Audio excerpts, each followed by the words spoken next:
What's up, guys? Make sure I'm in frame here. Josh Morgan here from Momentum Productions, and today we are going to be doing a live... Oh, my hair is doing weird things.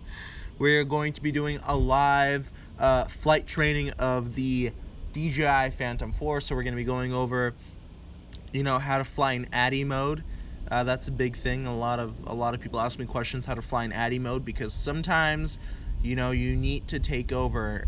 You can't always rely on the GPS system. So even the Phantom 4 has dual compass and dual IMU units. You never know what can happen, and it's always good to know how to fly in ADI mode.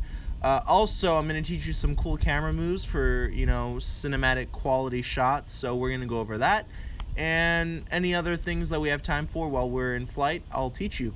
All right, so let's go ahead and get started. I'm going to go ahead and sit back there and guide you. Grab my chair.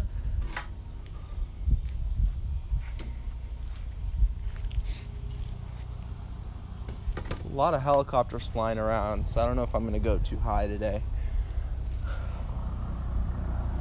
Here's one coming in right now. Okay.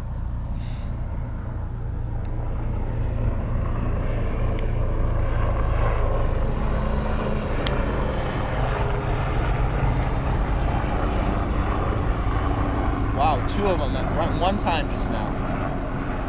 I don't know why there's so many today.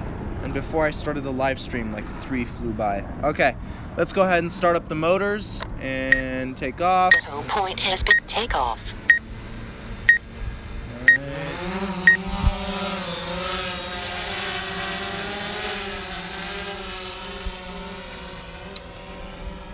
Alright, so basically let's go ahead and start off with some cool cinematic camera moves or cinematic shots that I like to perform with the Phantom 4, and I'm sure I keep my eye on it. Okay, so what's really cool about the place I live on in the canyons. So right now I live on a pretty big hill. So a few days ago I shot during the sunset, and what I did with the Phantom 4 is I started all the way down here. Let me make sure there's nothing below me. I started all the way down here.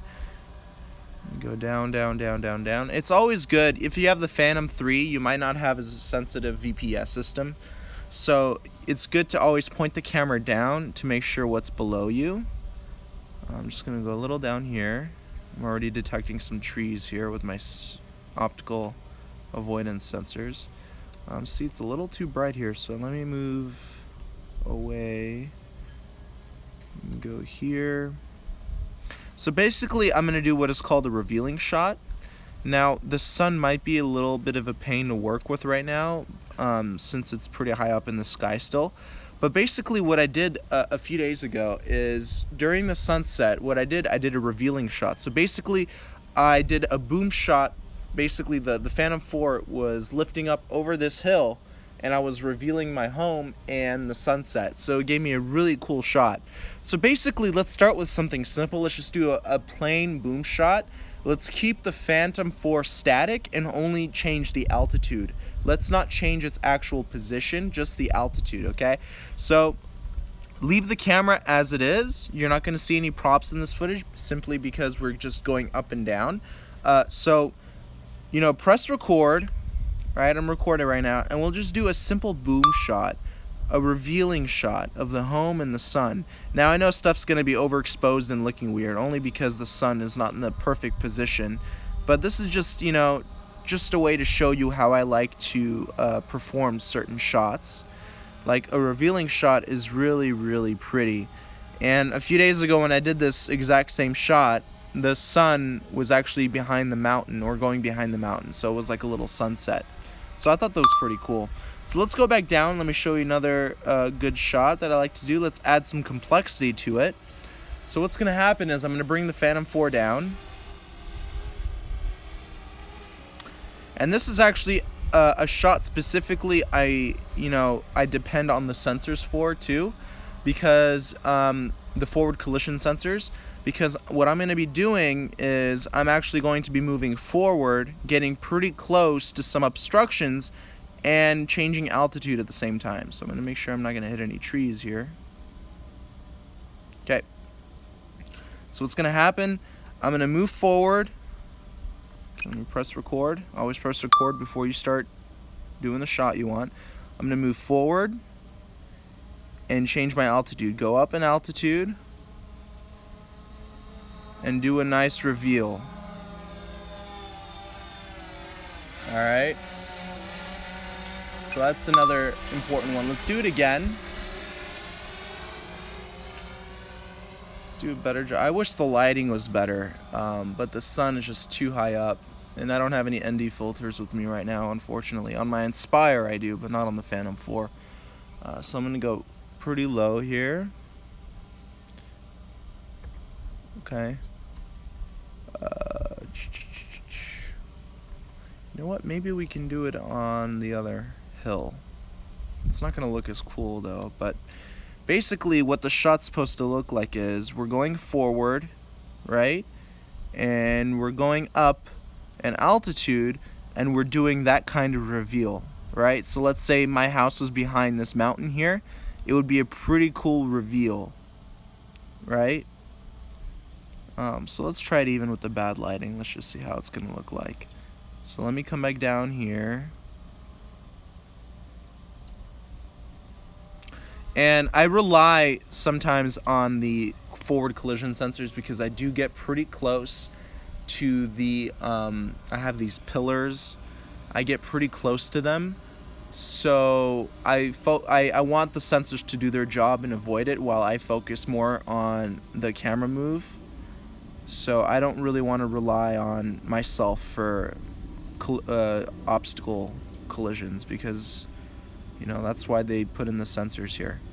So here we go. Can't see much, unfortunately. This lighting is really not my thing here.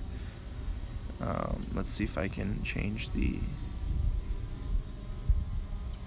Yeah, it's just the lighting everywhere is pretty bad here. What to do? Maybe I chose the wrong time to shoot this. But already, the Phantom 4 already sees a collision, you know, within 14 feet. Yeah, I just really don't like the lighting here. So basically, let's go to this other mountain here, and let's mess with that. So basically, I'm going to get pretty close to the mountain, right? So I'm focusing on my collision sensors here. I want my collision sensors to do their job, warning me if I get too close. So we're getting pretty close, and I want to change my altitude. Boom, that's a pretty cool reveal. I got pretty close to the trees, but I'm still moving forward, and I got a pretty nice reveal, right? So let's go back down. Actually, you know what? There's a pretty cool area. Let me see if we can reach there. Okay, and after we do this next reveal, I want to do some attitude flying without GPS. So when you're practicing how to do attitude flying, always do it in an open area, not too many trees, you know, maybe a football field, soccer field, any, you know, outside field would be good, just without any obstruction. So let's get over. I know this area around this mountain here that looks pretty cool.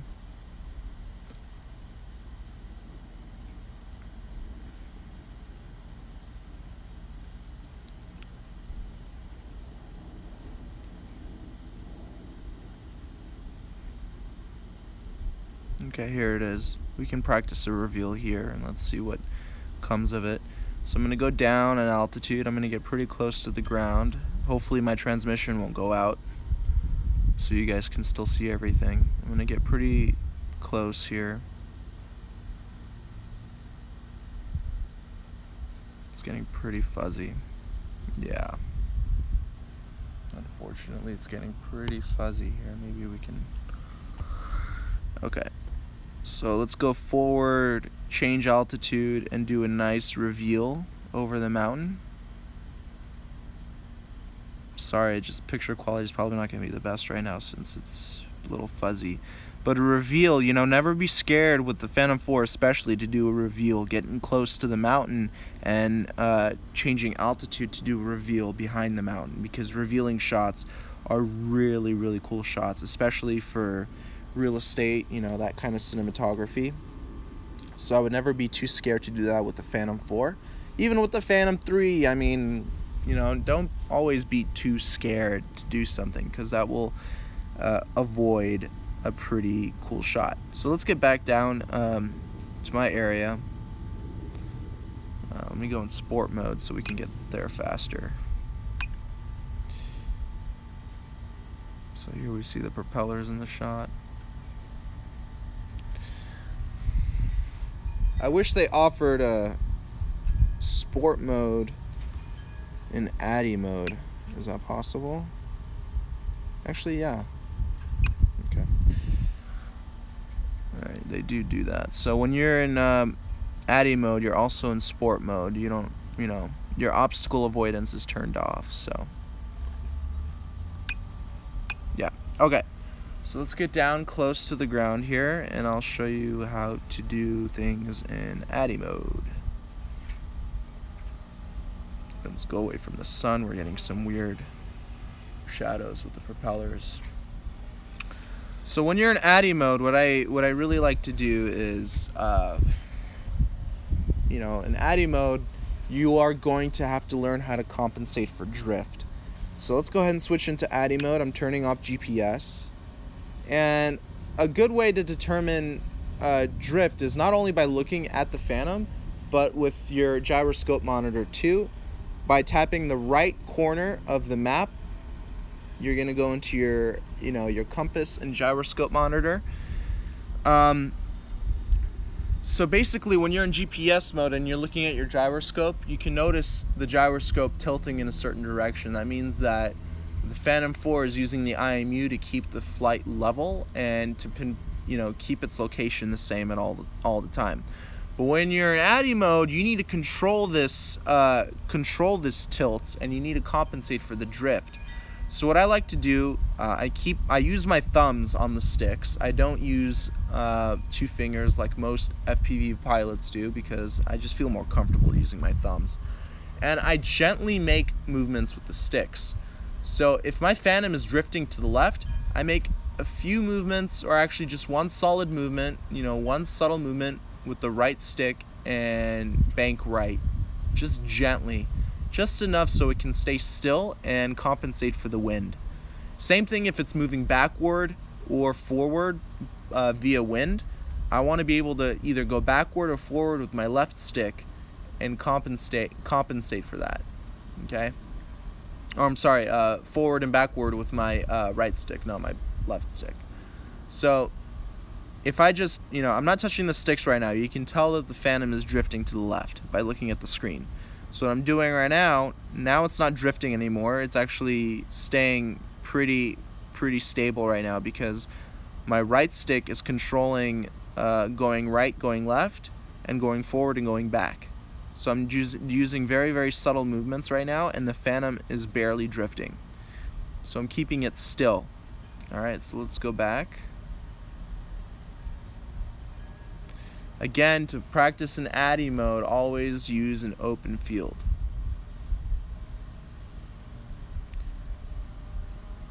Okay.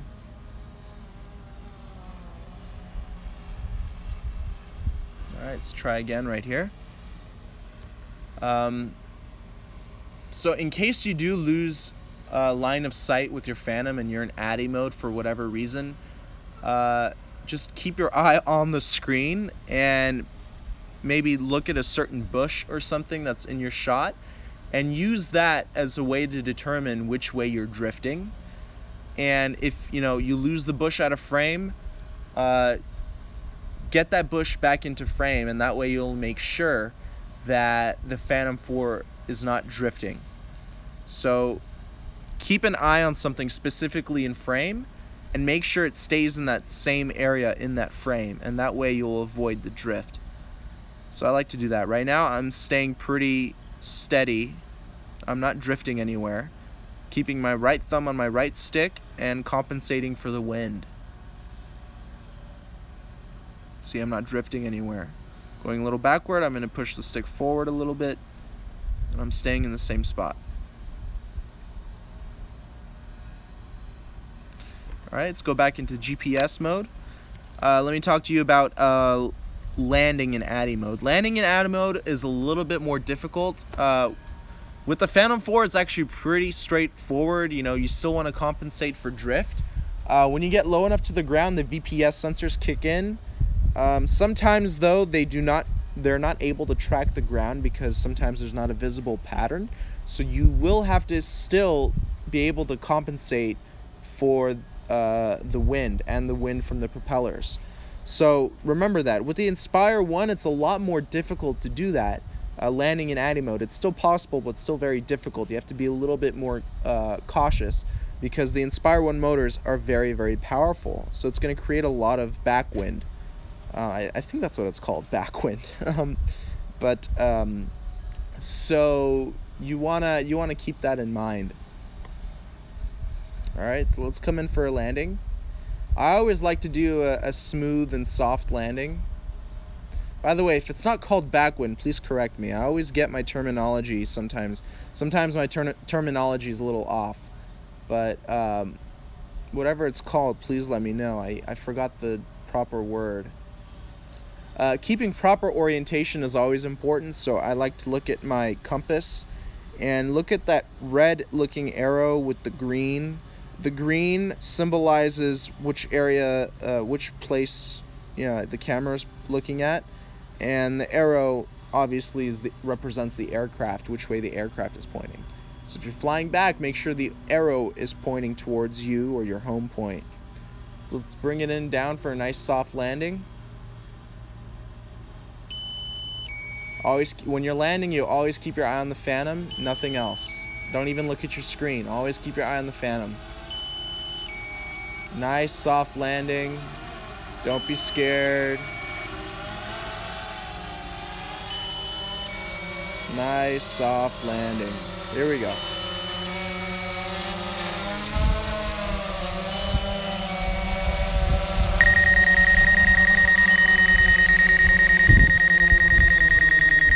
There we go.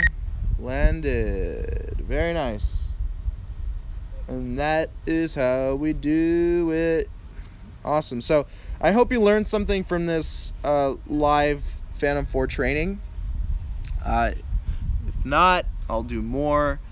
Hopefully you learned a little bit about ADI flying. I wish I was able to have another camera here filming me at the same time, filming my remote, so you guys can see what I'm doing with the sticks.